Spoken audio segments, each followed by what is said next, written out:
Welcome to the second edition of our new look and format Brexit Business Show, coming to you now in both video and audio format, no expense spared.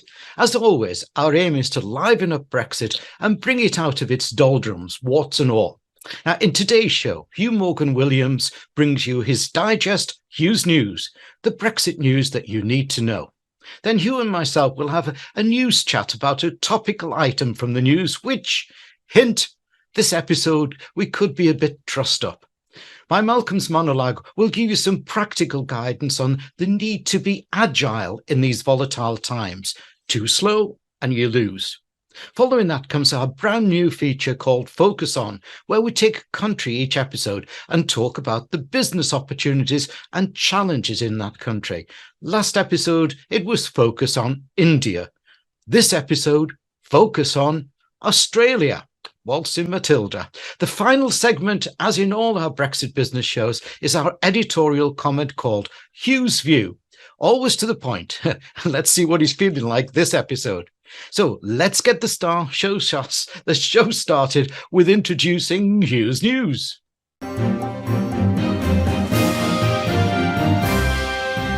Well, this week, Eurostar is to axe direct services to Disneyland, blaming Brexit. It's claimed the government is no longer enforcing human rights with Brexit trade deals. And Liz Truss is said to be considering triggering Article 16 of the Brexit trade deal if she becomes Prime Minister.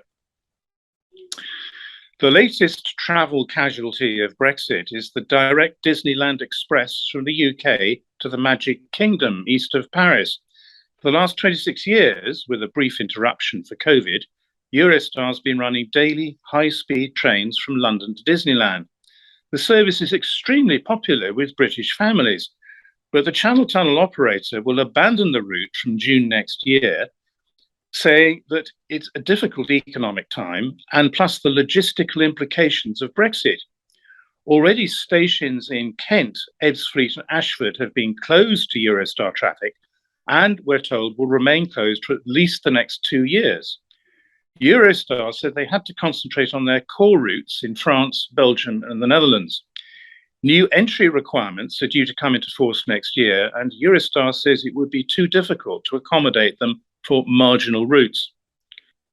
A leaked letter has revealed that the government is no longer planning to use its Brexit trade deals to spread and enforce human rights around the world. The letter from the International Trade Secretary, Anne-Marie Trevelyan, has added to criticism of the government's trade deal policy, as it's becoming clear that animal welfare standards are also being watered down. Liz Truss is said to be considering a bold move to trigger Article 16 against the EU over the Northern Ireland Protocol next month if she wins the Conservative leadership contest. The Foreign Secretary is mulling whether to invoke the mechanism in a potential escalation of the post-Brexit row with Brussels. The move would legally pause the pending legal action by the European Union. The UK has until 15th of September to offer a response to the EU warnings of legal action, only 10 days after the Tory leadership contest concludes. She already knows that she's going to get opposition from the House of Lords to her plans, but today members of the European Parliament have called on Brussels to improve trade sanctions. Liz Truss is said to be considering a bold move to trigger Article 16 against the EU over the Northern Ireland Protocol next month if she wins the Conservative leadership contest. The Foreign Secretary is mulling over whether to invoke the mechanism in a potential escalation of the post-Brexit row with Brussels. The move would legally pause the pending legal action by the European Union. The UK has until the 15th of September to offer a response to the EU warning of legal action, only 10 days after the Tory leadership contest concludes. Ms Truss already knows that she's going to get considerable opposition to this from the House of Lords, and members of the European Parliament have called on Brussels today to impose trade sanctions if Liz Truss unilaterally dismantles the Northern Ireland Brexit deal. So we could be facing another Brexit stalemate in relationship with the EU. Thanks, Hugh, and time for our news chat.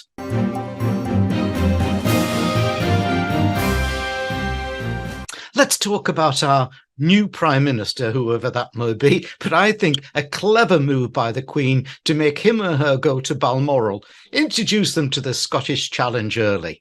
A recent article in the newspapers says that Brexit is one of the biggest challenges that Liz Truss, if she wins, will face. But I don't know about you, Hugh, but I've got no clue as to how she will go about it. What's your thinking here? I think this is all really quite interesting stuff. I mean, in recent opinion polls, 60% of the population don't think that Brexit's going well. So Brexit is something that can't be just pushed under the bed. It can't be hung out to dry either, because there are ongoing problems. It's not just queues at the border. It's not just people complaining about extra red tape in terms of their exports. It's not just about freedom of movement and the lack of visas for foreign workers, which are hampering the harvesting of our crops. There's a whole raft of things that are going on, and no one initiative is going to clear this logjam. So whatever she wants, Brexit is still going to be, if not at the very top of her agenda after the cost of living, pretty well near the top. All the other things that are going around at the moment. Yesterday we had a postal strike. So my wife is in town and she wandered across to the picket line where our postie, Jimmy, was there leading everybody as he always does there. And he says, look, it's not about money. It's not about money. It's about a lot more things than the things that are going on. We just can't trust people. We can't trust the government. We can't trust our leaders. And I think trust is an interesting concept there, that people are losing trust, aren't they, in politicians? Yes, I was talking to a friend of mine the other day, and we both recognised that we were basically excluded. There is no party that we want to vote for. So there is a democratic exclusion applying to a large slice of the population. We don't feel motivated to vote for anyone because over the last 8-9 years, we've seen politicians who disregard the law. We've had politicians who are, frankly, far more keen on their dogma than they are on finding pragmatic solutions to real issues. And this is actually facing a backlash from the British public, and therefore you're finding the British public are supporting a lot of these strikes. Because your postman's right, it's not just about the money, although that forms a significant part of it, particularly with the cost of living problems that we're facing.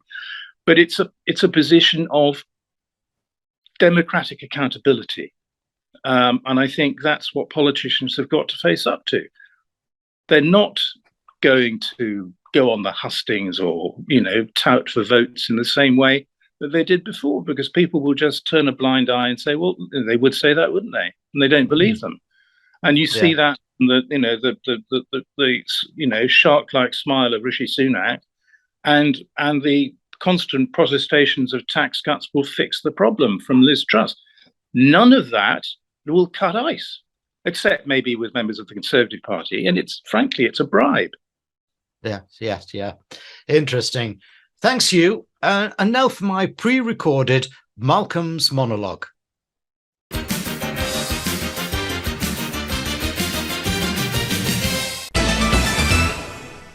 In this new normal of uncertainty and volatility that's hallmarking these 2020s, you'll have to think and act agile. Tuna businesses can't do it. They are so bound up in their slow and pedantic processes, they lack entrepreneurial flair. So let me give you my 5 characteristics of an agile business. First, you need to have an adaptable and agile structure. That means your business processes need to be clear, accountable, and flexible. The ability to react quickly is essential in true agility. That means discovering and ridding yourself of those processes that are cumbersome, meaningless, and downright costly. It also means getting rid of what I call the dippies in your business. Dippies are delight prevention officers who take delight in hindering progress. Retrain them or reassign. Second, a business has to be strategically determined with great leadership. This comes from the top, where there is a strong purpose and vision that is cascaded right down and throughout the business. Good leadership is vital, but knowing where you're going to is essential. There has to be total buy-in. Oh, and those that won't, well, they need to get out. And my third offering is that you need to have a team of ignited people. Nothing says Agile more than a vibrant, well-led and entrepreneurial team. Too many have the characteristic of, no, now what's the question? Like computer says no. Rather, you want to unleash the power of your people. They want to be on a winning team. Energize them by teaching them agility. Teach them that it's okay to take a risk and that sometimes failure can happen. Fourthly, you need to become a flow, which is not the wife of the cartoon character Andy Capp, but rather it stands for a faster learning organisation. In my coaching work, I'm constantly amazed how unaware businesses are about what's going on around them. They miss trends and so they miss opportunity. You need to be constantly scanning, constantly learning. Use tools such as Mention.com or Google Alerts or Google Trends to be first with the news. Know how to read between the lines and see opportunity. You also need to be scanning your key competitors.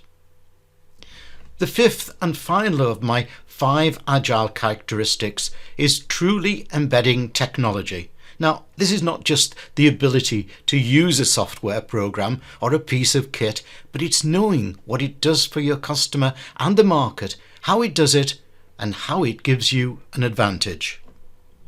So, reflection. If you can manage all these 5, you're well on your way to being a truly agile business and managing both the risk and the opportunity of uncertainty. So, reflect. Where are you strong and where are you weak?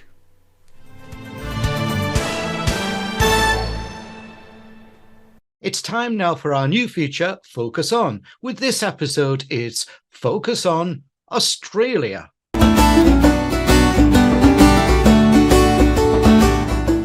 So, Hugh, this show wouldn't be happening between us if I had had the guts nearly 40 years ago to accept the job as tourism marketing manager in Queensland. A good illustration of my poor decision making, says my wife. But most weeks, I'm zooming there for BBTV interviews and meeting some very enterprising businesses. Do you think there is opportunity for UK companies to profitably trade with Oz? Yes, indeed I do.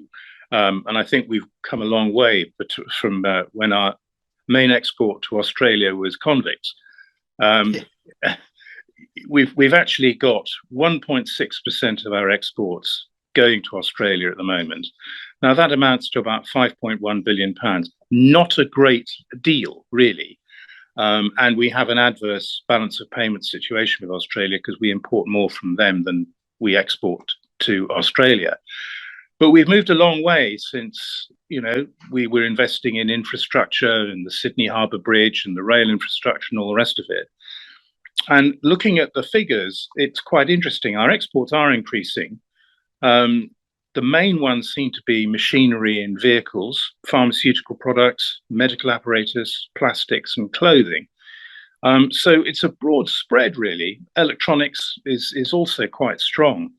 And from there, we're importing minerals, precious metals, and wine, some 365 million bottles a year. And as a result of the recently announced trade deal with Australia, we're looking at basically 5 pence off a bottle of wine.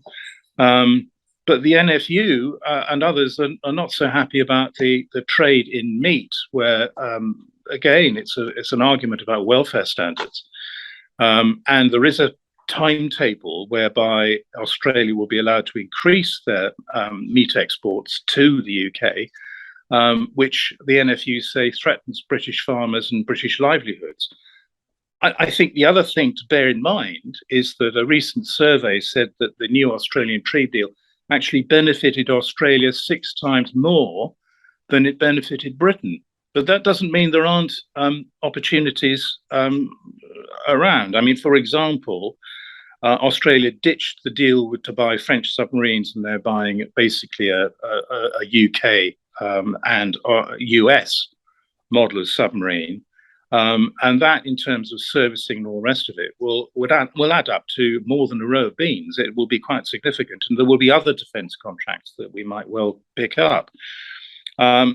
Project management. I mean, at the moment, Australia is burning a lot of coal to generate the energy it requires, and yet it could, if it used solar power, completely eliminate that, because the sunshine states in Australia get an awful lot of sunshine, and that could completely change the game. But here in the UK, we're experts at that, and we could actually do a lot in terms of project managing some of the projects that are emerging in Australia. And of course, the other one is food and drink. Everything from McVitie's biscuits to our own sparkling wine. These are things that Australians want to have. So there are certainly a lot of opportunities. And of course, with the trade deal, there is no duty anymore, or very marginal duty. So the situation has changed. And I think for enterprising exporters, there will be opportunities. But my one caution is, remember, Australia is 12,500 miles away. And that imposes challenges in the supply chain and shipping, and making sure that you actually get the products to market at the right time, without your transport costs eating up all your profit. Mm. And there also is communication challenges. I mean, I do my interviews with my Australian colleagues at 8 a.m. here, and it's obviously into the evening there. And, at the end of the day, I'm in California, and it can be quite actually tiring. Now, I think my areas of caution are, don't treat the Australians as just simple English people. They're not. They're very proud of what they've achieved in the country there, and they're really good thinkers. They're exceptionally good thinkers. A lot of the people I've been interviewing have been in the UK's corporate world for 25 years or more, is Jimmy there, and they've made a whole new career in Australia using their ability, their knowledge and everything that they gained from the UK. So lots of opportunity. Thanks, Hugh, for our focus on Australia.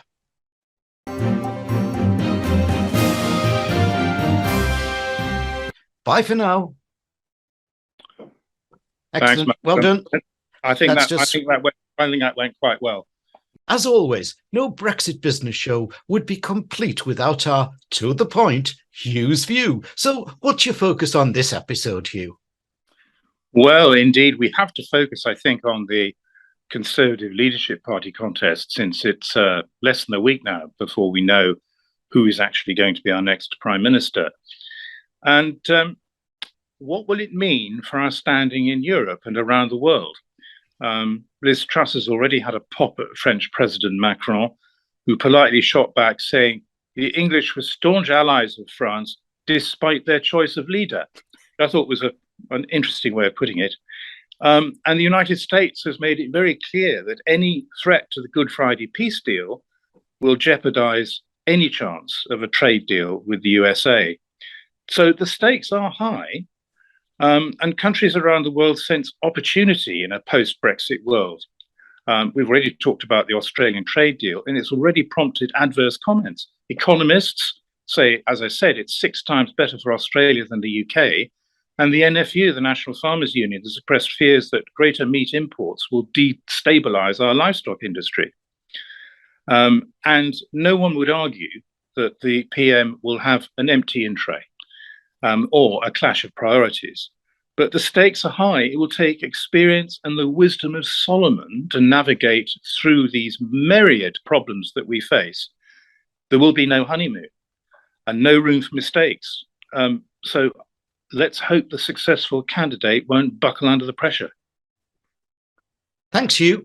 We trust you've enjoyed this second edition of our Brexit show format, our new format. There's a new episode every fortnight, and next time our focus on country will be the United States of America. Thanks for watching or listening. Do get in touch with us, mg@bizvision.co.uk, mg@bizvision.co.uk, if you'd like us to cover any subject.